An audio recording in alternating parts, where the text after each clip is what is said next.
For those of you who are planning to vote in person either on election day or in the early voting period, I would like to encourage you to request a mail-in ballot just in case as a backup plan so that if anything comes up, you're still able to cast your ballot without any problems. One thing I want to emphasize to all of you is that if you request a mail-in ballot, that does not commit you to voting by mail. You can still decide not to fill that ballot out or mail it in. You can just decide to go to the polls during the early voting period or on election day. Another thing that's perhaps not known is that you can actually turn in your mail-in ballot in person rather than mailing it in. So you can actually take it to any early voting location and just turn it in, hand it to them. There's going to be a different line for you and those who are voting in person that day. So it's kind of an easy way to make sure that your ballot gets into someone's hands if that makes you feel more secure about it.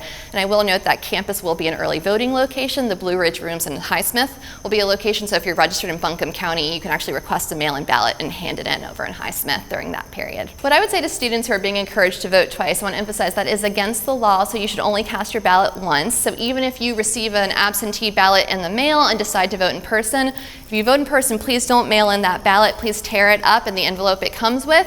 You can't cast your ballot twice in North Carolina or in any place in the United States, so just make sure that you're only casting that vote once. On September 22nd, we're having National Voter Registration Day events on campus. National Voter Registration Day, kind of a national holiday where campuses and communities across the country will be encouraging people to get registered to vote. So if you're not registered yet, I encourage you. We will be tabling all around campus to come find us. We'll be outside of Highsmith and Brown Hall, outside the library, on the quad. We will be there registering voters, and if you have any questions about the voting process, we'll actually be able to answer those as well. I would encourage you to check out our UNCA Votes website that just went live. It's vote.unca.edu. So if you want to get involved in helping on campus, especially with voter registration efforts, you can email me, Ashley Moraguez, in the Political Science Department. You can also email anyone in SGA or the Political Science Club, and they'll be able to get you in contact with the right people to get trained and volunteered if you want to help out on campus.